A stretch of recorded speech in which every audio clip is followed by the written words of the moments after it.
إن الحمد لله نحمده ونستعينه ونستغفره ونعوذ بالله من شرور أنفسنا ومن سيئات أعمالنا من يهده الله فلا مضل له ومن يضلله فلا هادي له وأشهد أن لا إله إلا الله وحده لا شريك له وأشهد أن محمدا عبده ورسوله صلى الله تعالى عليه وعلى آله وصحبه وسلم تسليما كثيرا أما بعد فأعوذ بالله من الشيطان الرجيم بسم الله الرحمن الرحيم والسماء والطارق وما أدراك ما الطارق النجم الثاقب إن كل نفس لما عليها حافظ فلينظر الإنسان مما خلق من ماء دافق يخرج من بين الصلب والترائب إنه على رجعه لقادر يوم تبلى السرائر فما له من قوة ولا ناصر والسماء ذات الرجع والأرض ذات الصدع إنه لقول فصل وما هو بالهزل إنهم يكيدون كيدا وأكيد كيدا فمهل الكافرين أمهلهم رويدا আজকে তাফসীর হবে সূরা আত-তারিক। এই সূরায় 17টি আয়াত রয়েছে। সূরা মক্কায় অবতীর্ণ। মহান আল্লাহ রাব্বুল আলামিন এতে প্রথমে কসম করেছেন আকাশের এবং নক্ষত্রের, তারপরে বর্ণনা করেছেন যে প্রত্যেক মানুষের কাজকর্ম, আমল ভালো হোক বা মন্দ হোক সবকিছুই লিপিবদ্ধ করা হচ্ছে, সবকিছু সুরক্ষিত রয়েছে এবং সেসব প্রমাণাদির ভিত্তিতে, সেই কর্মলিপি আমলনামার ভিত্তিতে মানুষের হিসাব নিকাশ হবে। যদিও সর্বোপরি আল্লাহ সবকিছু জানেন, আমলনামা যদি নাও লেখা হতো তবু আল্লাহ মানুষের ভালো মন্দ কর্ম সবকিছু ওয়াকিফাল। তারপরে আল্লাহ রাব্বুল আলামিন মানুষের উপর প্রমাণ প্রুফ কায়েম করার জন্য প্রত্যেকের আমলনামা ফেরেশতাদেরকে দিয়ে সুরক্ষিত করে রাখেন, লিখে রেকর্ড করে রাখা হয়। এ কথা বর্ণনা করা হয়েছে। তারপরে বর্ণনা করা হয়েছে মানুষের সৃষ্টির মূল বিষয়ের কথা, যে কোন জিনিস থেকে মানুষ সৃজিত হয়েছে, এবং তারপরে মানুষ যদি এইভাবে সৃষ্টি হতে পারে, অর্থাৎ আল্লাহ মানুষকে এভাবে সৃষ্টি করতে পারেন, তাহলে পুনরায় মানুষের মরে যাওয়ার পর তাদেরকে আবার ওঠানো, জীবিত করা এটি সহজ কাজ। প্রথমবার যদি আল্লাহ রাব্বুল আলামিন এইভাবে মানুষকে এইরকম জিনিস থেকে সৃষ্টি করতে পারেন, এটা আল্লাহর জন্য সহজ, তাহলে আল্লাহর জন্য ওর চাইতে অনেক সহজ দ্বিতীয়বার মাটি থেকে পুনরুত্থিত করা, কবর থেকে বা মাটি থেকে ধ্বংস হয়ে যাওয়ার পর, মাটিতে মিশে যাওয়ার পর পুনর্জীবিত করা, এটি আরো সহজ। তারপরে আল্লাহ রাব্বুল আলামিন কসম করেছেন আকাশের এবং জমিনের, আকাশ এবং পৃথিবীর, যে আকাশ থেকে বৃষ্টি বর্ষণ হয়, এবং জমিন যা বিদর্ণশীল, যে জমিন থেকে ফসল আদি জন্মায়, গাছপালা উদ্ভিদ জন্মায়। এবং কসম করার পরে কোরআনের বিষয়বস্তু উল্লেখ করা হয়েছে, যে কোরআন সত্য এবং মিথ্যার মাঝে পার্থক্যকারী, হক এবং বাতিলের মাঝে ফয়সালাকারী, এবং কোরআনে রয়েছে সুস্থ বিচার। কোরআনের যে ফয়সালা বিধিবিধান রয়েছে তাতে রয়েছে শান্তি, এবং কোরআন কোনো উপহাস নয়, বরং কোরআন হচ্ছে চিরসত্য। তারপরে শেষখানে বর্ণনা করা হয়েছে অমুসলিমদের ষড়যন্ত্রের কথা, আল্লাহ এবং রাসূলের, আল্লাহর দিনের অনুসারী মুসলিমদের শত্রুদের, দুশমনদের ষড়যন্ত্রের কথা বর্ণনা করা হয়েছে। তারা ষড়যন্ত্র করতেই থাকবে, ষড়যন্ত্র তাদের অব্যাহত থাকবে, আর আল্লাহ রাব্বুল আলামিন এই ষড়যন্ত্র প্রতিহত করার জন্য কৌশল করতে থাকবেন। কখন কিভাবে তাদের ষড়যন্ত্রকে ধ্বংস করতে হবে তাও আল্লাহ রাব্বুল আলামিন করতে রয়েছেন। এবং নবী কারীম সাল্লাল্লাহু আলাইহি ওয়াসাল্লামকে এই ক্ষেত্রে সান্ত্বনা দেওয়া হয়েছে যে তোমার বিরুদ্ধে বা ইসলামের বিরুদ্ধে যে ষড়যন্ত্র হচ্ছে তার জন্য পেরেশান হওয়ার কিছু নয়, বরং তুমি তাদেরকে অবসর দাও, একদিন তারা ধরা খাবেই, সে তাড়াতাড়ি হোক অথবা কিছু সময় পরে হোক, একদিন আল্লাহ রাব্বুল আলামিন তাদেরকে ধরে ফেলবেন। এ হচ্ছে বিষয়গুলি, উল্লেখযোগ্য তিনটি বিষয়। তাহলে একটি হচ্ছে মানুষের আমলের সুরক্ষা আল্লাহর নিকট, আর একটি হচ্ছে মানুষের সৃষ্টি কোনখান থেকে সেই বিষয়, আর আরেকটি হচ্ছে কোরআনের বিষয়। আর কাফেরদের ষড়যন্ত্র এই কোরআনী বিধান আসার পরে কোরআনের অনুসারীদের, কোরআন যারা বাস্তবায়ন করে তাদের বিরুদ্ধে এই বিষয়। আল্লাহ রাব্বুল আলামিন ইরশাদ করেছেন ওয়াস-সামাই ওয়াত-তারিক, আকাশের কসম এবং রাত্রে যা আগমন করে তার কসম। ওয়াস-সামাই, ওয়াওকে শপথের জন্য বলা হয়, ওয়াওটি হরফ, এই হরফে জার আরবি গ্রামারে। এই ওয়াও যখন আসে তখন যেই কালিমা যে শব্দের উপর আসে তাকে জের দেয়, কাসরা দেয়। যেমন ওয়াস-সামাই, সামা এ হয়ে গেছে, সামা ও নেই। ওয়াও মানে এবং যখন হয় তখন কিন্তু জের হবে না, কাসরা হবে না, তখন ওয়াস-সামাও হতো। যেমন আগের অবস্থা তেমন থাকতো, বা প্রথমে থাকলে জাম্মা হতো, ওয়াস-সামাও হতো। এবার সামায় হয়েছে মানে এখানে ওয়াও কসমের জন্য, শপথ এখানে উজ্জ্ব রয়েছে। আসলে ছিল ওয়া উকসিমু বিস-সামাই, আমি শপথ করি আকাশের। সামা আকাশ, আকাশকেও বলা হয় আকাশ, মাথার উপর ঊর্ধ্বে যা কিছু আছে সবকেও আকাশ কোরআনের ভাষায় বলা হয়েছে, এমনকি মেঘমালাকেও আকাশ বলা হয়েছে। ওয়া আনজালনা মিনাস সামাই মাআন তাহুরা ওয়া নাযিলু আলাইকুম মিনাস সামাই মাআন, আমি পবিত্র পানি আকাশ থেকে নাজিল করে থাকি। আকাশ থেকে মানে মেঘমালা থেকে, এখানে আল্লাহ নাজিল করেন নাযিলু আলাইকুম মিনাস সামাই মাআন, আকাশ থেকে পানি নাজিল করেন। আকাশ মানে এখানে মেঘমালা। তাহলে সামা, আর সামা শব্দটি সিন মিম ওয়াও ধাতু থেকে উৎপত্তি। আর সমুন মানে কোন উঁচু জিনিসকে সমু বলা হয়, যা কিছু ঊর্ধ্বে থাকে বা উঁচু জায়গায় থাকে তাকে সমু বলা হয়। তো মাথার উপরে ঊর্ধ্বে যা কিছু আছে তাকে আরবি ভাষায় সামা বলা হয়। আর 7 আকাশ যে রয়েছে তা ঊর্ধ্বে রয়েছে, সাবা সামাওয়াত, 7 আকাশ রয়েছে যা কোরআনে বলা হয়েছে। তো আল্লাহ আকাশের কসম করেছেন সামা ওয়াত তারিক, এবং তারাকা মানে রাত্রে আগমন করা। রা কাফ এর মানে হচ্ছে রাত্রে আসা, মানুষ আসুক বা অন্য কোনো কিছু আসুক, যে রাত্রে আগমন করে তাকে বলে তারেক। আমরা তারেক নাম রাখি অনেকে, তাই না? তারেক মানে রাত্রে আগমনকারী, তারেক মানে রাত্রে আগমনকারী। তা দিয়ে যদি হয় ত্যাগকারী, যেমন তারেকে সালাত মানে নামাজ ত্যাগকারী, বেনামাজি। তারাকা তা দিয়ে মানে ছেড়ে দেওয়া, আর তারাকা মানে রাত্রে আগমন করা, রাত্রে আসা। তো এখানে তারেক মানে আল্লাহ রাত্রে আগমনকারী শপথ করেছেন। রাত্র আগমনকারী ব্যাপক, রাত্রে অনেক কিছু আসে। রাত্রে যারা এক জায়গা থেকে অন্য জায়গায় আসে সেও আসে, মানুষও আসে। রাত্রে যেসব জীবজন্তু রাত্রে আহার সন্ধান করে তারা রাত্রে আসে, দিনে ঘুমায় আর রাত্রে আহার সন্ধান করে তারাও।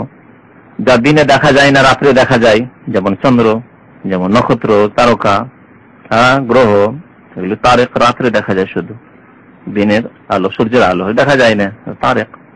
কিন্তু যেহেতু আল্লাহ স্বয়ং এই তারেকের তাফসীর করে দিয়েছেন সেজন্য আর ওই ব্যাপক তাফসীর নেই। তারেকের অর্থ হচ্ছে কি বললাম, নক্ষত্র, না নক্ষত্র।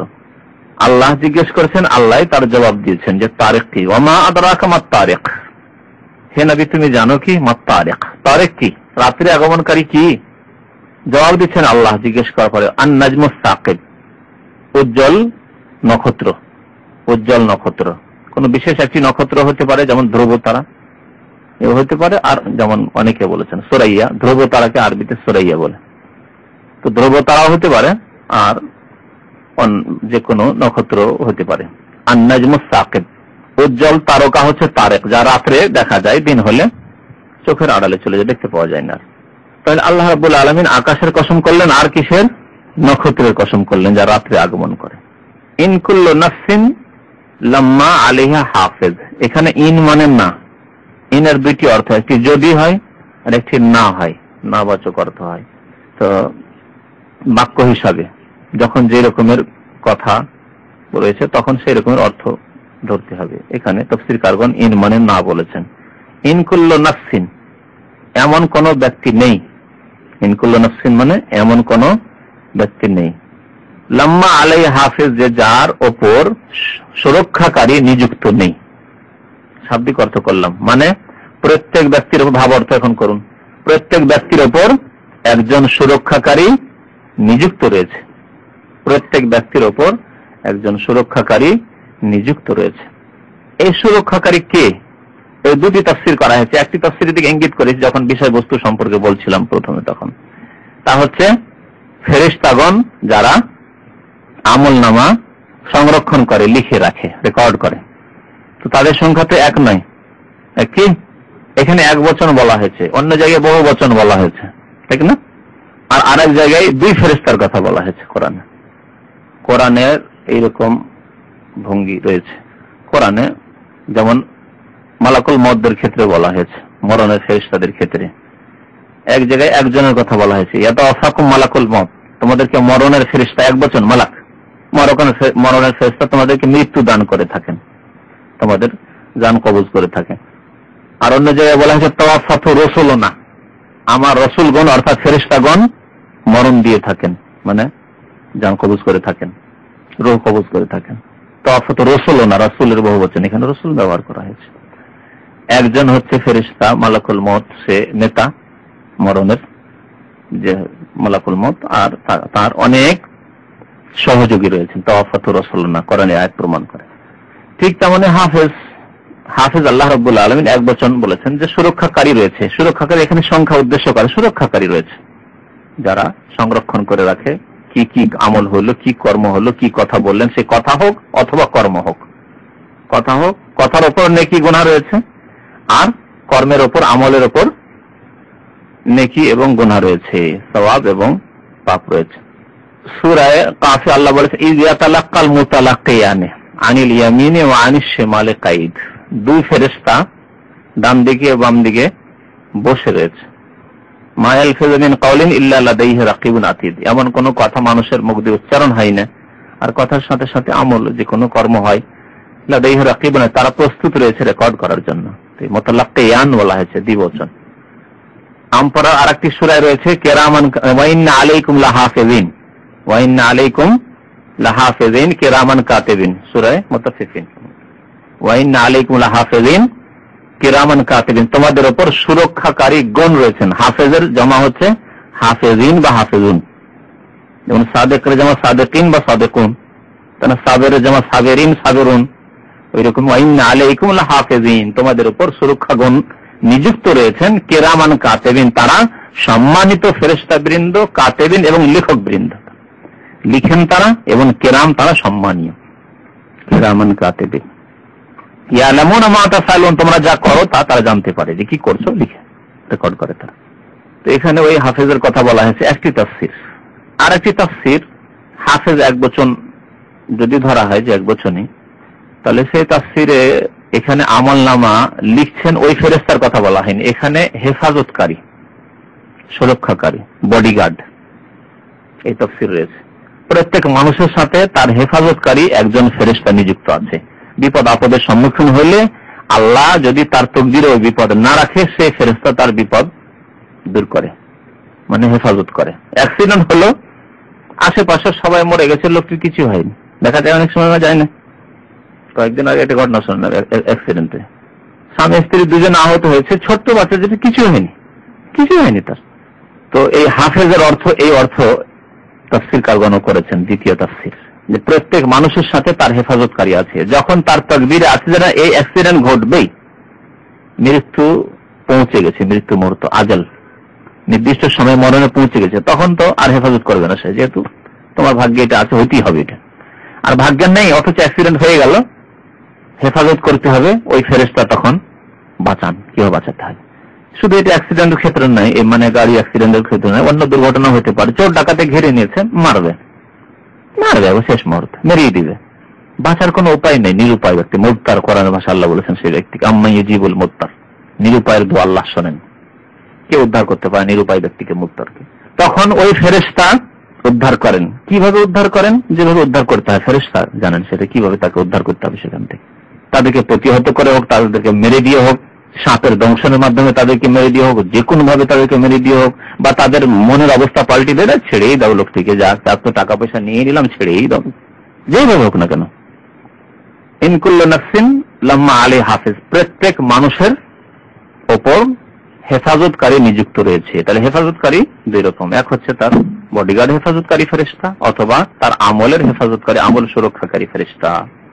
এই একটি বিষয় ছিল। আর একটি বিষয় হচ্ছে ফালিয়ানজুরিল ইনসানু মিম্মা খুলিক, মানুষকে চিন্তা করা উচিত। নাজারা মানে দেখা, চক্ষু দিয়ে দেখা হয়, আর অন্তর্দৃষ্টি দিয়ে দেখা হয়।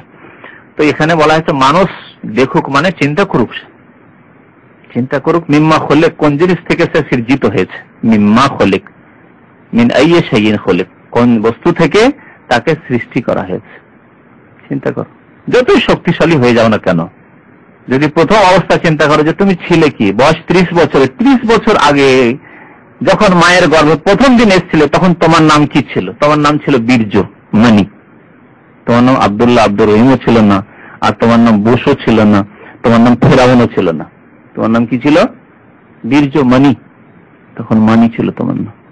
ঘৃণিত, ঘৃণা করতো, সবাই ঘৃণা করতো, এমনকি তোমার বাবা মা কাপড় লাগলে ঘৃণা করতো, করবে না? ঘৃণিত জিনিস। মিম্মাইন মেহিন আল্লাহ বলেছেন অন্য জায়গায়। এখানে বলেছেন, আল্লাহ জিজ্ঞেস করছেন, জবাব আল্লাহ দিচ্ছেন, খোলেকা মিম্মাইন দাফিক, সৃজিত হয়েছে মানুষ এমন পানি থেকে যা সবেগে স্খলিত হয়। দাফিক, দাফিক মানে ঝাঁপ দিয়ে যা পড়ে, ঝাঁপ দেয়। তো এই বীর্য মানি যে স্খলিত হয়, বের হয়, সেটা কি হয়? লাফ দিয়ে বের হয়। দাফাক মানে লাফ দেওয়া, জাম দেওয়া। এমন পানি থেকে সৃজিত হয়েছে, এমন বীর্য থেকে যা দাফিক, যা সবেগে স্খলিত হয়। মানি এই। এছাড়া যদি সবেগে স্খলিত না হয় সেটি মানি নয়, মাজি। আর একটি জিনিস রয়েছে, এটা মাজি। যৌন চাহিদা বা উত্তেজনা একটু শরীরে সৃষ্টি হলে, শরীর গরম হলেই যা চ্যাটচ্যাটে আঠা আঠা ভাব বেরিয়ে আসে, সেটা সাদাও নয় একবারে, বরং পানির মতো, তার কোন রং নেই, সাদা নয়। সাদা হয় মানি, যেটা বীর্য। আর মাজি সাদা হয় না, পানির মতো, এবং আঠা একটু হালকা চ্যাটচ্যাটে হয়। আর এটা জাম দিয়ে আসে না, দাফেক নয়, সেটা সবেগে স্খলিত হয় না, একে বলা হয় মাজি। মাজিতে ওযু রয়েছে, কারো মাজি যদি নির্গত হয়, বেরিয়ে যায়, তাহলে ওযু ফরজ, তাহারাত হাসিল করা যায়। ওযু নষ্ট হয়ে গেছে, আপনাকে নামাজ পড়লে বা এমন কোনো কাজ করেন যাতে ওযু শর্ত রয়েছে, যেমন তাওয়াফ করা, কোরআন তেলাওয়াত, এটা ওযু করতে হবে। তাহলে এই পানি কোথা থেকে নির্গত হয়? সবেগে স্খলিত বীর্য কোথা থেকে বের হয়? ইয়াখরুজু মিন বাইনিস সুলবি ওয়াত তারাইব, আল্লাহ বলছেন তা নির্গত হয়, ইয়াখরুজু বের হয়, মিন বাইনিস সুলবি মেরুদণ্ড, ওয়াত তারা এবং বক্ষ দেশের মাঝ থেকে, বাইন মানে মধ্য, বাইন মানে মধ্য, বাইনাস সুলবি ওয়াত তারাইব মেরুদণ্ড এবং বক্ষ দেশ এর মাঝ থেকে তার স্খলন হয়, বের হয়। এই তাফসিরে দুটি উক্তি রয়েছে। একটি হচ্ছে যে কারো কারো মত যে পুরুষদের মেরুদণ্ড থেকে বেরিয়ে আসে, আর মহিলাদেরও বীর্য হয়, আর নারী পুরুষ উভয়ের বীর্য না হলে সন্তান প্রজন্ম হবে না। দুই বীর্যের সংমিশ্রণে গিয়ে সন্তান সন্ততি জন্মায়। এবং নবী করিম সাল্লাল্লাহু আলাইহি ওয়াসাল্লামের হাদিসে রয়েছে যে দুই নারী পুরুষের বীর্যের মধ্যে যেটা বেশি জয়ী হয় তার আকার ধারণ করে, বা বেশি আগে বেরোলে ছেলে মেয়ে তখন হয়। যদি স্ত্রীর হয় তাহলে মেয়ে জন্মায়, আর যদি স্বামীর প্রথমে হয় তাহলে ছেলে জন্মায়। নবী করিম সাল্লাল্লাহু আলাইহি ওয়াসাল্লামের হাদিসে এসব কথাবার্তা রয়েছে, আল্লাহ ভালো জানেন এর বিস্তারিত কথা। তো কিছু কিছু তাফসীরকারগণ এই তাফসীর করেছেন যে পুরুষদের মেরুদণ্ড থেকে বেরিয়ে আসে আর মহিলাদের বক্ষ দেশ থেকে বেরিয়ে আসে, তারাইব, তারিবাতনের বহুবচন। আর কিছু তাফসীরকারগণ বলেছেন না, যেহেতু মেডিকেল সায়েন্সে এটা এইভাবে প্রমাণ হয় না, বরং বীর্য বেরিয়ে আসে দেহের প্রত্যেক জায়গা থেকে। সেজন্য তারা বলেছেন যে এর অর্থ হচ্ছে মিমবাইনিস সুল, মানুষের দেহের দুটি দিক রয়েছে, একটা হচ্ছে বক্ষ দেশ আর একটা হচ্ছে মেরুদণ্ড পৃষ্ঠ দেশ, আর এই দুইয়ের মাঝে হচ্ছে গোটা বডিটা মানুষের। তো আল্লাহ রাব্বুল আলামিন এখানে বলেননি যে মিন সুলবির রাজুলে ওয়া মিন তারাইবিল মারাতি, কথা তো বলা হয়নি কোরআনে, এগুলি মানুষের ব্যাখ্যা। একথা বলা হয়নি যে পুরুষের মেরুদণ্ড থেকে বেরিয়ে আসে আর মহিলাদের বক্ষ দেশ থেকে বেরিয়ে আসে, কথা তো বলা হয়নি কোরআনে, এটি মানুষের ব্যাখ্যা। সুতরাং যদি এটা বাস্তবে না হয় তাহলে কোরআনে কথা বলা হয়নি স্পষ্ট। কোরআনে বলা হয়েছে যে মেরুদণ্ড এবং বক্ষ দেশের মাঝখান থেকে বেরিয়ে আসে, আর বক্ষ দেশ আর মেরুদণ্ডের মাঝখানে হচ্ছে মানুষের দেহ। সুতরাং মানুষের পুরো দেহ থেকে বেরিয়ে আসে, ইয়াখরুজু মিন বাইনিস সুলবি ওয়াত তারাইব। আর এই তাফসীর করাই ভালো, এই তাফসীরের উপর কোনো আপত্তি নেই। তাহলে যে আল্লাহ এই বীর্য কোথায় ছিল, কোন জায়গায় স্টক হয়ে আছে, স্টোর আছে কি বীর্যের? শরীরে কোথায় স্টক নেই, হঠাৎ করে তৈরি হলো আর সবেগে তার স্খলন হলো, আর তারপরে ছেলে মেয়ে জন্মে গেল, গর্ভধারণ করলো, আর তারপরে 9 মাস 10 মাসের মধ্যে ছেলে মেয়ের জন্ম হলো। তো যে আল্লাহ রাব্বুল আলামিন এইভাবে মানুষকে সৃষ্টি করেছেন, প্রত্যেক মানুষকে, সে আল্লাহ কি পুনরায় আবার নিয়ে আসতে সক্ষম নন? তাই আল্লাহ বলেছেন ইন্নাহু আলা রাজইহি লাকাদির, নিশ্চয় সেই আল্লাহ তিনি আলা রাজইহি, মানুষকে পুনরায় ফিরিয়ে নিয়ে আসতে, পুনরায় নিয়ে আসতে লাকাদের সক্ষম, লাকাদের অবশ্যই সক্ষম। তো আল্লাহ রাব্বুল আলামিন মানুষ মরে যাওয়ার পরে আবার যে পুনর্জীবিত করবেন, হিসাব নিকাশ নেবেন, এটি কোনো মুশকিল কথা নাই। যে আল্লাহ প্রথমবার সৃষ্টি করেছেন সে আল্লাহ দ্বিতীয়বার সৃষ্টি করবেন। ইয়াউমা তুবলাস সারায়ের, তারপরে আল্লাহ রাব্বুল আলামিন এখানে যে পুনরুত্থান হবে, আবার পুনরায় আল্লাহ জীবন দান করবেন, তারপরে পরীক্ষা নিরীক্ষা মানে হিসাব নিকাশ হবে, সেই দিকে ইঙ্গিত করা হয়েছে। মানে কিয়ামতের দৃশ্যের কথা এখানে একটু বলা হয়েছে যে সেই দিন গোপনীয় বস্তু সমূহের, গোপনীয় জিনিসগুলির পরীক্ষা নিরীক্ষা হবে। ইয়াউমা, সেই দিন, অর্থাৎ কিয়ামতের দিনে, যে দিন পুনর্জীবিত করা হবে, যে আলা রাজহিল আকাদের, সেই দিন কি করা হবে? তুবলা, পরীক্ষা করা হবে। আর সারায়ের, শরীরাতুনের বহুবচন, শরীর মানে ভিতরে যা গোপনে রাখবেন, সির, সির মানে গোপন, আর ওর বিপরীত হচ্ছে জাহার, ইন্নাহু ইয়ালামুল জাহার, আখফা, ওকে খাফিও বলে। তো সেই দিন পরীক্ষা করা হবে আর সারায়ের, গোপনীয় বস্তুগুলির, মানে প্রত্যেক মানুষের গোপনীয় রেকর্ড রয়েছে একটা। কি করেছেন আপনি, আপনি ছাড়া কেউ জানেন না। জানে কি? অনেক কাজ রয়েছে, অনেক কথাই রয়েছে যেগুলি আপনার আপনজনও জানেন, আপনার স্ত্রী পর্যন্ত জানে না, আপনার ছেলে মেয়েও জানে না, আপনার বাবা মাও জানে যে আমার ছেলে এরকম কাজ করেছে, কিন্তু আল্লাহ জানেন। ফেরেশতারা নোট করে রেখেছে, ফেরেশতারা নোট করে রেখেছেন, ইন কুল্লু নাফসিন লাম্মা আলাইহা হাফিজ। তো সেই দিন কি করা হবে? এগুলির পরীক্ষা করা হবে, যাচাই করা হবে যে কার কতটি হচ্ছে, কার কতটি গোপনীয় কাজ, গোপনীয় গুনাহ, গোপনীয় নেকি। গোপনীয় সারায়ের দুই রকমের হতে পারে, ভালো কাজও হতে পারে, যে গোপনে আমি ভালো কাজ করেছি, আল্লাহ ছাড়া কেউ জানে না, গোপন থেকে গেছে, এমন ভালো নিয়ত ছিল আর ভালো কাজ আমি করেছি যে, বা আপনি করেছেন যে আল্লাহ ছাড়া কেউ জানে না, ফেরেশতারা নোট করেছে, কোনো মানুষ জানে না সে ভালো কাজের কথা, সেগুলির পরীক্ষা নিরীক্ষা হবে। আর যেসব খারাপ কাজ গোপনে করেছে কেউ জানে না সেই ফাইলের কথা, গোপনীয় ফাইল, তার পরীক্ষা হবে। ইয়াউমা তুবলাস সারায়ের, সেই দিন, যেই দিন আল্লাহ পুনর্জীবিত করবেন, সেই দিন গোপনীয় বস্তুগুলির পরীক্ষা নিরীক্ষা করা হবে। ফামা লাহু মিন কুওয়াতিন ওয়ালা নাসির, সেই দিন যখন আল্লাহর কাঠগড়ায় ধরা খাবে, সেই দিন তার জন্য কোনো শক্তিও হবে না, যে শক্তি দিয়ে আল্লাহর শাস্তিকে দূর করতে পারবে। পাপ করেছে, শাস্তি সম্মুখীন হয়েছে, সেই শাস্তিকে তার এমন কোন কুওয়াত, শক্তি, ক্ষমতা নেই তা দিয়ে দূর করতে পারে। ওয়ালা নাসির, আর কেউ সাহায্যকারীও সেদিন হবে না, কেউ সেই সময় সাহায্য করতে পারবে না, আর তার কাছে নিজেরও কোনো ক্ষমতা থাকবে না যে ক্ষমতা দিয়ে আল্লাহ সেই আযাবকে, শাস্তিকে দূর করবে। তারপর আল্লাহ আবার কসম করেছেন আকাশের, ওয়াস-সামাই যাতির রাজি, শপথ সেই আকাশের, যে আকাশ বৃষ্টি বর্ষণ করে থাকে, মানে সেই আকাশ থেকে বৃষ্টি বর্ষণ হয়ে থাকে। জাতির রাজ, রাজঅন মানে ফিরে আসা, রাজা মানে ফিরে আসা, প্রত্যাবর্তন করা। তো রাজা, রাজা বলা হয়েছে বৃষ্টিকে, আরবি ভাষায় রাজা বলে বৃষ্টিকে, মাতারকেও। বৃষ্টিকে রাজা কেন বলা হয়, এর কারণ সম্পর্কে বলা হয়েছে যে বৃষ্টি অনেক সময় একবারে আসে না, একবার হয়ে গেল 10 মিনিট, আবার থেমে গেল, আবার চলে আসলো, আবার থেমে গেল, আবার চলে আসলো, বারবার করে ফিরে আসে না বৃষ্টি। সেই জন্য আরবি ভাষায় মাতারকে, বৃষ্টিকে রাজাও বলা হয়। তো সামায়, সেই আকাশের শপথ যা বৃষ্টি ধারণ করে থাকে, মানে আকাশে আমরা বৃষ্টি দেখতে পাই, মেঘমালা দেখতে পাই, সেখান থেকে বৃষ্টি বর্ষণ হয়। বৃষ্টি বর্ষণকারী আকাশের, আল্লাহ তো বর্ষণকারী, কিন্তু সেখান থেকে বর্ষণ হয়, এই অর্থে বলা হয়েছে।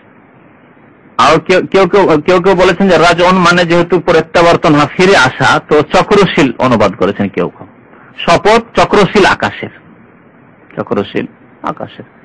তো পৃথিবী ঘুরছে এই অর্থে বলা যেতে পারে, চক্রশীল আকাশের কসম। ওয়াল আরদে জাতিস সাদহ, আরদন মানে, আরদন মানে জমিন, পৃথিবী, জাত মানে বিশিষ্ট, ওই যে জাত, ওখানেও জাত ছিল, জাতির রাজায়, বৃষ্টি বিশিষ্ট আকাশ। এখানে জাতির সাদা, সাদা মানে বিদরণ, ফেটে যাওয়া। তো বিদরণশীল জমিনের শপথ, আল্লাহ শপথ করেছেন এমন জমিনের যা বিদরণশীল, অর্থাৎ যাতে ফাটল ধরে, ফাটল ধরে জমিনে, গাছপালা জন্মায়, উদ্ভিদ জন্মায়, ঘাস জন্মায়, ফসলাদি জন্মায়। তখন কি হয়, বীজ থেকে, বীজ যখন তাতে অঙ্কুর হয়ে যখন জমিন থেকে বেরিয়ে আসে, তখন জমিনে ফাটল ধরে না। যদি ফাটল না ধরতো তো কোনো ফসলাদি জন্মাতো, গাছপালা জন্মাতো না। তো কোরআনে আল্লাহ রাব্বুল আলামিন জমিনকে বলেছেন জাতুস সাদহ, এমন জমিনের শপথ যে জমিন বিদরণশীল, ফাটল ধরে থাকে। ইন্নাহু লাকাউলুন ফাসল, আল্লাহ কসম করার পরে বলছেন কোরআনের বিষয়, যে কোরআন, ইন্নাহু মানে ইন্নাল কোরআন, নিশ্চয় কোরআন, যেহেতু কোরআনের আয়াত বিষয়বস্তু কোরআন, নিশ্চয় কোরআন হচ্ছে লাকাউলুন ফাসল, হক এবং বাতিলের মাঝে, ন্যায় এবং অন্যায়ের মাঝে, ভালো এবং মন্দের মাঝে পার্থক্যকারী, ফয়সালা, ফাসল মানে ফয়সালাকারী, পার্থক্যকারী কথা, কল মানে কথা, আল্লাহর বাণী, পার্থক্যকারী বাণী, আল্লাহর বাণী এবং হক এবং বাতিল, ভালো এবং মন্দের মাঝে পার্থক্যকারী। কোরআন নাযিল হয়ে তাওহীদ এবং শিরকের মাঝে পার্থক্য করে দেওয়া হয়েছে, যে হচ্ছে তাওহীদ আল্লাহর ইবাদত, আর এ হচ্ছে শিরকি, পুতুল পূজা, দেবী দেবতার পূজা, মূর্তির পূজা, কবর মাজার, আল্লাহ ছাড়া অন্যের পূজা হচ্ছে বাতিল। ভালো কাজ এ হচ্ছে হক, খারাপ কাজ হচ্ছে বাতিল। হ্যাঁ, এ হচ্ছে রাসূলের আদর্শ, এ হচ্ছে বিদআত। সুন্নাহ এবং বিদআতের মাঝে পার্থক্য করা হয়েছে, দ্বীনি ইসলাম এবং ভ্রান্ত মতবাদের মাঝে পার্থক্য করে দেওয়া হয়েছে। ইন্নাহু লাকাউলুন ফাসল, এই কোরআনের মাধ্যমে পার্থক্য হয়েছে। কোরআন যদি নাযিল না হতো তাহলে মানুষ নিজের জ্ঞান বিবেক দিয়ে হক এবং বাতিলের মাঝে সর্বক্ষেত্রে পার্থক্য করতে পারত না। যদিও অল্প কিছু হতো যাদের প্রকৃতি সুন্দর, একটু বিবেক দিয়ে কিছু ক্ষেত্রে বিচার করতে পারে যেটা ভালো কাজ, এটা মনে হচ্ছে খারাপ কাজ, কিন্তু সার্বিক ক্ষেত্রে বরং অধিকাংশ ক্ষেত্রেই সঠিক সিদ্ধান্তে উপনীত হতে পারত না, ঠিক কিনা? মানুষ নিজের বিবেক দ্বারা সঠিক সিদ্ধান্তে পৌঁছিতে পারে যে এটা ভালো এটা খারাপ, না পারেন না, এতটুকু বিবেক দেওয়া হয়নি। ইন্নাহু লাকাউল ফাসল, নিশ্চয়ই কোরআন হচ্ছে হক এবং বাতিলের মাঝে পার্থক্যকারী, ফয়সালাকারী বাণী। ওমা হুয়া বিল হাজল, এই কোরআনের বাণী উপহাস নয়। হাজল, হাজল বলা হয় ঠাট্টা মজাকের কথা, বলে দিল, কথার কোনো ইয়ে নেই, ভ্যালু নেই, এমনি বলার ছিল বলে দিল, এইরকম কথাবার্তা না। কোরআন ওই রকম উপহাস নাই, উপহাসের কথা বলে দিয়েছে, বাস ওর কোনো বাস্তবতা নেই না, বরং কোরআন হচ্ছে চিরসত্য এবং বাস্তব কথা। তারপর আল্লাহ রাব্বুল আলামিন বলছেন কাফেরদের ষড়যন্ত্রের কথা, যখন কোরআনের কথা বলবে, হকের কথা, সত্যের কথা বলবে, যখন শিরককে বলবে যেন শিরক হচ্ছে বাতিল, আল্লাহর ইবাদত সত্য, তখন একদল ষড়যন্ত্র করবে। তাদেরকে ষড়যন্ত্র করতে দাও, কোনো ক্ষতি করতে পারবে না। ইন্নাহুম ইয়াকিদুনা কায়দা, তারা ষড়যন্ত্র করতেই থাকবে। ইয়াকিদুনা কায়দা, বরং চরম ষড়যন্ত্র করতে থাকবে তারা, শুধু ষড়যন্ত্র না, ইয়াকিদুনা তারপরে কায়দান আল্লাহ বলেছেন, তারা চরম ষড়যন্ত্র করতে থাকবে। ওয়াকিদু কায়দা, আল্লাহ বলছেন আমিও কৌশল করতে থাকবো, আমিও কৌশল করব যে আমার দিনকে জয় কি করে করতে হবে, আমার দিনকে মজবুত কি করে করতে হবে, আমার দিনকে সারা পৃথিবীতে কিভাবে ছড়িয়ে দিতে হবে। আজকে দেখেন যে কাফের জালেমরা মুসলিম দেশে এসে হানা দিচ্ছে, সেই দেশে প্রতিদিন মুসলমান হইতে আছে, মুসলমান হইতে আছে। এক শ্রেণীর লোকেরা বলে যে ভাই ওদের কাছে হচ্ছে টেকনোলজি, ওদের কাছে হচ্ছে সায়েন্স, ওদের কাছে হচ্ছে অস্ত্র শস্ত্র, ওদের কাছে হচ্ছে অত্যাধুনিক অস্ত্র ইত্যাদি ইত্যাদি, তাহলে আমরা কি করব, তাদেরকে পরাজিত করব, তাদের উপর জয়ী হব। আপনি এটাকে অসম্ভব মনে করছেন যে যাদের কাছে এই টেকনোলজি রয়েছে তাদের ঘরের লোকেরা মুসলমান হয়ে যাবে সবাই, হ্যাঁ? আর মুসলমান হয়ে গিয়ে আপনাকে এখান থেকে যেতেই হবে না, তারাই তাদেরকে পরাজিত করবে। এটা কি অসম্ভব? অসম্ভব কি না সম্ভব? শুধু সম্ভব না, বাস্তব। একটি উদাহরণ দিচ্ছি শুধু, খালিদ বিন ওয়ালিদকে জানেন তো? সাইফুল্লাহ খালিদ বিন ওয়ালিদ কে ছিল সে? সাহাবা তো পরে, প্রথমে কে ছিল? কুরাইশদের কমান্ডার, কাফেরদের কমান্ডার। ওহদে মুসলমানদের ক্ষতি হয়েছে খালেদের হাতে, আবু সুফিয়ানের হাতে, ঠিক না? খালিদ বিন ওয়ালিদের হাতে, আবু সুফিয়ানের হাতে। 50 জন লোক যখন ওই পাহাড় থেকে, রোমাক পাহাড় থেকে নেমে গেল, তখন পেছন দিক থেকে এসে যে ঘেরাও করেছিল, এই কাজটি খালেদ করেছিল। আর খালেদ এই যুদ্ধ বিদ্যা তাদেরকে শিখেছিল যে এইভাবে আমরা তাদেরকে পরাজিত করতে পারবো। এই খালেদ দিয়ে ওহদে মুসলমান 70 জন শহীদ হলো এবং এই ক্ষতি হয়েছিল। সেই খালিদ বিন ওয়ালিদ কে আল্লাহ কি করলেন? মুসলমান হওয়ার তৌফিক দিলেন। শুধু তাই কি যে সে নিজেকে বাঁচালো? শুধু এই খালিদ বিন ওয়ালিদকে দিয়ে পারস্য সেই যুগের পরাশক্তি, দুইটি বড় শক্তি ছিল সেই যুগে, একটা হচ্ছে পারস্য শক্তি, একটা রোমান শক্তি। এই খালিদ বিন ওয়ালিদকে দিয়ে আল্লাহ এই পারস্য শক্তিকে ধ্বংস করেছে। ইরান মুসলিমদের হাতে হযরত উমর রাদিয়াল্লাহু তাআলা জামানায় এসেছে এই খালিদ বিন ওয়ালিদের মাধ্যমে। আল্লাহ রাব্বুল আলামিন দান করেছেন, কিন্তু এতে নেতৃত্ব কে দিয়েছিল? খালিদ বিন ওয়ালিদ। আরো পরে খালিদ বিন ওয়ালিদের পরে আরো সাহাবী নেতৃত্ব দিয়েছেন, কিন্তু খালিদ বিন ওয়ালিদের এতে উল্লেখযোগ্য ভূমিকা ছিল। তাহলে যদি খালিদ বিন ওয়ালিদকে দিয়ে আল্লাহ পারস্য দেশের এই শক্তি দান করতে পারেন, তো যেই কাফেরগুলির হাতে টেকনোলজি রয়েছে, অত্যাধুনিক অস্ত্র রয়েছে, তাদের মধ্য থেকে অনেককে আল্লাহ মুসলিম বানিয়ে দিয়ে তাদের মাধ্যমে আল্লাহ সেই শক্তিগুলোকে ধ্বংস করতে পারেন না? বাস্তব কিনা? শুধু সম্ভব নয়, তাহলে বাস্তব ঘটনা। ইসলামের ইতিহাসে এইসব বাস্তব ঘটনা ঘটেছে। তো আল্লাহ বলছেন তারা ষড়যন্ত্র করছে আর আমিও কৌশল করছি যে কেমন করে সেই দেশে ইসলাম পৌঁছাতে হবে, সেই দেশকে ইসলামিক দেশ বানাতে হবে। ফেরাউনও ষড়যন্ত্র করছিল, আর মুসা আলাইহিস সালামের পক্ষ থেকে আল্লাহ রাব্বুল আলামিন কৌশল আঁকছিলেন যে কেমন করে ফেরাউনকে ধ্বংস করে বনি ইসরায়েলের হাতে মিসরটাকে তুলে দিতে হবে। ঠিক কিনা? তুলে দিয়ে দিলেন। কাযালিকা আওরাসনাহা বনি ইসরাইল, আল্লাহ বলছেন এইভাবে আমি বনি ইসরায়েলকে উত্তরাধিকারী বানিয়ে দিলাম মিসরের। তো এই কাযালিকা আওরাসনাহা এটা কি হতে পারে না এখনো, যে আমাদেরকে আল্লাহ ওই দেশগুলির ওয়ারিস বানিয়ে দেবেন, উত্তরাধিকারী বানিয়ে দেবেন? অসম্ভব কিছু, কিচ্ছু অসম্ভব না, বাস্তব। কত এর দৃষ্টান্ত নেবেন? একটা সাহাবায়ে কেরামের জামানার দিলাম, ফেরাউনের যুগ, মুসার যুগের দেখলেন। কিন্তু আমাদের ঈমান নবায়ন করতে হবে, ঈমানকে ঠিক করতে হবে, আমাদের আমলকে ঠিক করতে হবে, আমাদেরকে ফরায়েজ ওয়াজিবাতের পাবন্দি করতে হবে, দ্বীনের দিকে ফিরে আসতে হবে, আমাদের পাপ মুক্ত জীবন যাপন করতে হবে। আমরা হিন্দু, মুশরিক, ইহুদি, খ্রিস্টানদের মতোই পাপ করতে থাকবো, তাহলে আল্লাহর মদদ নেমে আসবে না। ইন্নাহুম ইয়াকিদুনা কায়দা, তারা ষড়যন্ত্র করতে আছে, করতে দাও। ও আকিদু কায়দা, আমি কৌশল করছি। আল্লাহর ক্ষেত্রে ষড়যন্ত্র ব্যবহার করা জায়েজ নয়। কোরআনের ভাষায় কায়দ দুই ক্ষেত্রে ব্যবহার হয়েছে, কিন্তু বাংলা ভাষায় আমি কি একই অর্থ করলাম না? যেহেতু ষড়যন্ত্রটা খারাপ কাজ আর কৌশল করা ভালো কাজ, সেজন্য আল্লাহর ক্ষেত্রে ভালো ভাষা প্রয়োগ করতে হবে। হয়তো প্রথম আপনারা খেয়াল করেননি যখন আমি তর্জমা করেছেন কি ইন্নাহুম ইয়াকিদুনা কায়দা, তারা ষড়যন্ত্র করতে আছে। যেহেতু তারা খারাপ, বাতিলের পক্ষ থেকে তারা ষড়যন্ত্র করছে, আল্লাহ কি করছেন? হককে জয়ী করার জন্য, সেজন্য আল্লাহ কৌশল করছেন। ওয়া আকিদু কায়দা, আমি সুন্দরভাবে কৌশল করছি। ফামাহিলিল কাফিরিন, হে নবী সুতরাং হে নবী, মাহিলিল কাফিরিন, কাফেরদেরকে অবসর দিয়ে দাও। মাহাল মানে ঢিল দিয়ে দাও, অবসর, ছাড় দিয়ে দাও। কাফেরদেরকে অবসর দিয়ে দাও। আমহিলহুম রুয়াইদা, কিছুদিনের জন্য অবসর দিয়ে দাও, কিছুদিন অবসর দাও, দেখো কি হচ্ছে। আমি মানচিত্র পাল্টিয়ে দিচ্ছি। আল্লাহ রাব্বুল আলামিন মানচিত্র পরিবর্তন করে দিলেন। মক্কা ছিল দারুল কুফর। প্রথম হিজরিতে যখন হিজরত করে মদিনা আসলেন, কেমন দারুল কুফর ছিল। যে প্রথম হিজরি শুধু না, ষষ্ঠ হিজরিতে হুদাইবিয়ার সন্ধি, মক্কায় ঢুকতে দিলই না কাফেররা। দিল কি নবী সাল্লাল্লাহু আলাইহি ওয়াসাল্লাম ঢুকতে? দারুল কুফর এমন কাফের রাষ্ট্র যে সেখানকার ভিসা পেলেন না নবী সাল্লাল্লাহু আলাইহি ওয়াসাল্লাম। কথা বুঝতে পারছেন? যেমন এখন অনেক ধার্মিক লোক, তাদের দাড়ি দেখে কিছু দেশে ভিসা দেওয়া হয় না, সন্ত্রাসী হবে, দাড়িওয়ালা ভিসা দেওয়া হবে না, ঠিক না? তো নবী করিম সাল্লাল্লাহু আলাইহি ওয়াসাল্লামকে মক্কার কাফেররা এই দারুল কুফরে ঢোকার জন্য ভিসা দেয়নি, অথচ তিনি বলেছেন যে আমি কিচ্ছু করতে যান, শুধু উমরা ইবাদত বন্দেগী করতে যাচ্ছি, ঢুকতে দেয়নি। 1400 সাহাবা ফিরে আসলেন হুদাইবিয়া থেকে সন্ধি করে, যে ঠিক আছে আগামী বছর তাদের জিদ পূরণ হলো।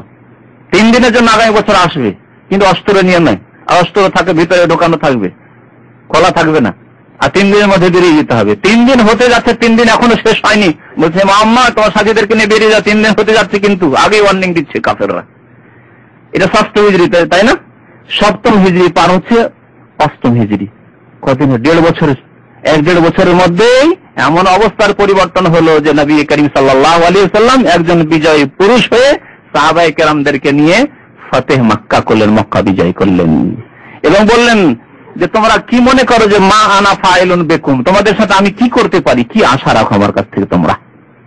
তখন সবাই সারেন্ডার হয়ে বলছে যে আনতা করিমুন ইবনু করিমিন, তুমি সম্মানিতর ছেলে, তোমার কাছে আমরা কল্যাণের আশা করি, দয়ার আশা করি, তুমি প্রতিশোধ নেবে না, যা আমরা অন্যায় করেছি প্রতিশোধ নেবে না। নবী করিম সাল্লাল্লাহু আলাইহি ওয়াসাল্লাম বললেন যে আমি কোনো প্রতিশোধ নেব না, আমি তাই বলছি যা বলেছিলেন ইউসুফ আলাইহিস সালাম লিইখওয়াতিহি, তার ভাইদেরকে, যে লা তাসরিবা আলাইকুমুল ইয়াউম, আজকে কোনো তিরস্কার নেই, কোনো ধিক্কার নেই, কোনো ভর্ৎসনা নেই, ইয়াগফিরুল্লাহ লাকুম, আল্লাহ তোমাদেরকে মাফ করে দিচ্ছি। এই কথাই আমি আজকে বলবো। ইযহাবু ফাআনতুম তুলাকা, যাও তোমাদেরকে আজকে ছেড়ে দিলাম, মাফ করে দিলাম। রাহমাতুল লিল আলামিন, বিশ্বজাহানের যে করুণা, তিনি নবী করিম সাল্লাল্লাহু আলাইহি ওয়াসাল্লাম তিনি প্রমাণ করলেন যে আমি বিশ্বজাহানের রহমত করুণা, রাহমাতুল লিল আলামিন, ওয়া মা আরসালনাকা ইল্লা রাহমাতাল লিল আলামিন। না হলে প্রতিশোধ নিতে পারতেন, এক একটি করে ধরে ধরে প্রতিশোধ নিতে পারতেন, যে তোমরা এই করেছো, এই করেছো, এই করেছো। 100 উটের পুরস্কার কোথায় ছিল প্রথম হিজরিতে যখন হিজরত করতেন, আর কোথায় এসে বলছে যে মাফ করে দাও, তোমার কাছ থেকে ভালোই আশা করি আমরা। তো আল্লাহ বলছেন ফামাহিলিল কাফেরদেরকে অবসর দাও, এই যে কিছুদিনের অবসর। আমহিলহুম রুয়াইদা, রুয়াইদা মানে কিছু সময়ের জন্য, অল্প সময়ের জন্য তাদেরকে অবসর দাও, আমি তাদেরকে দেখে নিচ্ছি কি করতে হবে। আল্লাহ রাব্বুল আলামিন যে ওয়াদা প্রতিশ্রুতি দিয়েছিলেন তা পূরণ করলেন। ইন্না ওয়াদাল্লাহ হক, কোরআন আল্লাহ বলেছেন নিশ্চয় আল্লাহর ওয়াদা সত্য। ফালা তাগুররান্নাকুমুল হায়াতুদ দুনিয়া, সুতরাং ইহজীবন তোমাদেরকে যেন প্রতারিত না করে। ইহজীবন লোভ লালসা, ব্যবসায়ী স্বার্থ বা গদি দুনিয়া ইত্যাদি ইত্যাদি, পাপের জীবনযাপন, ভোগবিলাসের জীবনযাপন তোমাদের, ফালা তাগুররান্নাকুমুল হায়াতুদ দুনিয়া, ইহজগতের লোভ লালসা তোমাদেরকে ধোঁকায় যেন নিমজ্জিত না করে, প্রতারণায় নিমজ্জিত না করে। ওয়ালা ইয়াগুররান্নাকুম বিল্লাহিল গারুর, আর কোন ধোঁকাবাজ তোমাদেরকে ধোঁকায় যেন নিমজ্জিত না করে। আল্লাহ রাব্বুল আলামিন আমাদেরকে কোরআন বোঝার এবং তার প্রতি আমল করার জন্য তৌফিক দান করেন। আল্লাহ রাব্বুল আমাদেরকে যেন দুনিয়া এবং আখিরাতে সুখী করেন।